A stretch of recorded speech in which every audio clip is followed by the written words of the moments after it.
A hurricane of unrestrained joy sweeps through every part of a war-sick world. The breaking of encryption was essential to the war effort.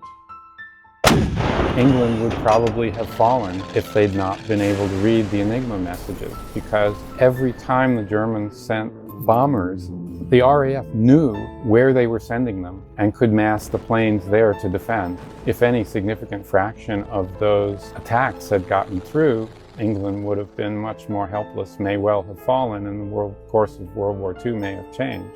And that is the origin of the regulations that said this is a munition, this is an item of war. And the problem was they didn't really take freedom of speech, freedom of inquiry, academic freedom into account in that.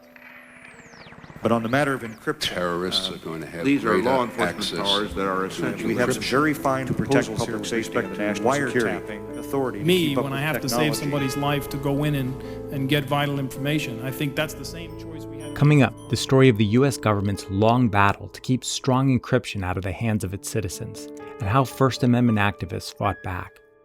Here's part 3 in a 4-part series on how the cypherpunk movement of the 1990s anticipated the promise and the peril that lay ahead when the internet upended the world.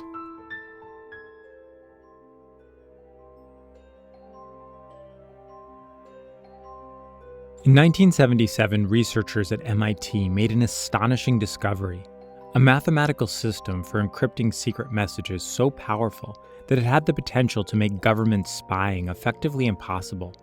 But before these mathematicians could publish their research, the NSA made it clear that doing so could land them in federal prison. The US government considered these mathematical systems modern weapons technologies, and distributing them was a crime under the International Traffic in Arms regulations. MIT halted plans to distribute the paper.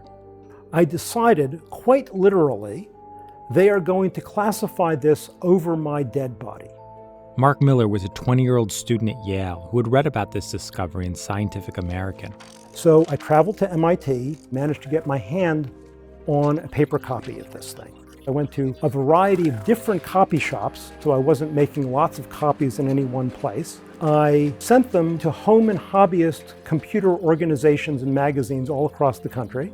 And I gave copies of the paper to some select friends of mine, and I told them, if I disappear, make sure this gets out. Early in 1978, the US federal government backed off and decided to allow the publication, and the world has been on a different course ever since it got published. But the crypto wars were just getting started. In the late 70s, the National Security Agency declared the unrestrained public discussion of cryptographic research threatened our national security. The private cryptography community and the government have been sparring over the issue ever since.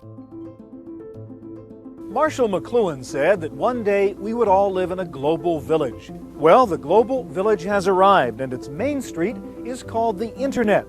The internet also created an electronic surveillance apparatus that was like nothing the world had ever seen, which meant that the cryptography breakthroughs of the 1970s were no longer a rarefied topic. They were privacy's salvation. Internet users could shield their online activities from spying, and that sent the intelligence community once again scrambling to stop the dissemination of this powerful tool.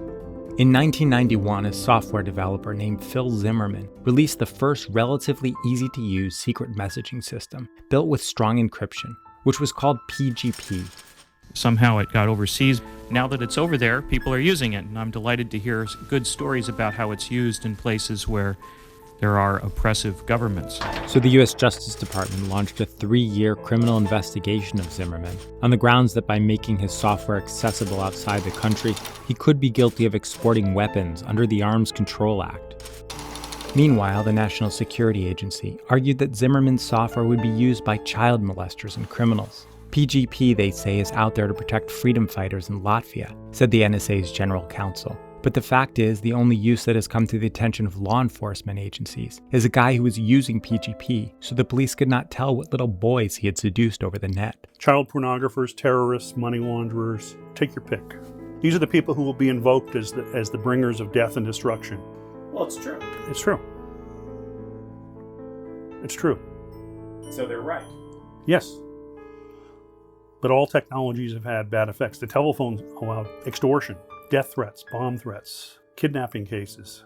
Uncontrolled publishing of books could allow satanic books to appear.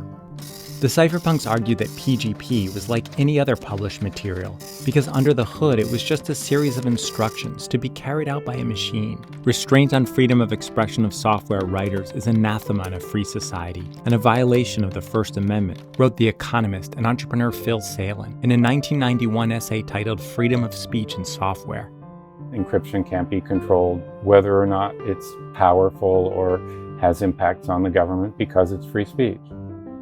In the early 90s, John Gilmore, who was a co-founder of the cypherpunk movement, risked going to jail in his campaign to force the government to acknowledge that regulating encryption violated the First Amendment. We basically had a community of 1,000 people scattered around who were all trying different ideas on how to get around the government to get encryption to the masses. What we're afraid of several years from now is the terrorists both hit their encryption button on the telephone, and even though we have access, we can't understand what they're saying on a real-time basis. The Clinton administration told Congress that Americans have no constitutional right to choose their own method of encryption, and pushed for legislation that would require companies to build in a mechanism for law enforcement agencies to break in. We're in favor of strong encryption, robust encryption. We just want to make sure we have a trapdoor and a key under some judge's authority where we can get there if somebody's planning a crime. The cypherpunks looked for ways to undercut the government's case by pointing out the similarities between encryption software and other forms of protected speech. With Phil Zimmermann under federal investigation for making his software available for download outside the US, to prove a point, he convinced MIT Press to mirror his action in the analog world by printing out the PGP source code, adding a binding, and shipping it to European bookstores. The government knew if they went to court to suppress the publication of a book from a university that they would lose, and they would lose in a hurry. There were people who actually got encryption code tattooed on their bodies and then started asking, can I go to a foreign country? We printed up t-shirts that had encryption code on them and submitted them to the government Office of Munitions Control. Can we publish this t-shirt? Ultimately, they never answered that query because they realized to say no would be to invite a lawsuit they would lose. And so the best answer was no answer at all. Talk a little bit more about encryption technology. No. Thank you. I hesitated even to use the word, but I'm not using it in any more way. In 1996, the Justice Department announced that it wouldn't pursue criminal charges against Phil Zimmermann, and major court victories came when 2 federal judges found that encryption is protected by the First Amendment. The crypto wars are still ongoing. What we won in the first round was the right to publish it and the right to put it in mass market software. But what we didn't actually do is deploy it in mass market software.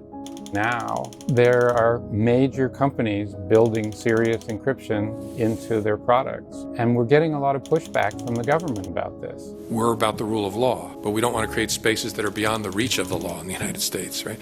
It's not just the reprehensible behavior of sexual predation on children, but myriad additional forms of serious crime enabled by end-to-end encryption. I'm not optimistic that privacy will prevail in the crypto wars. It's an ongoing struggle.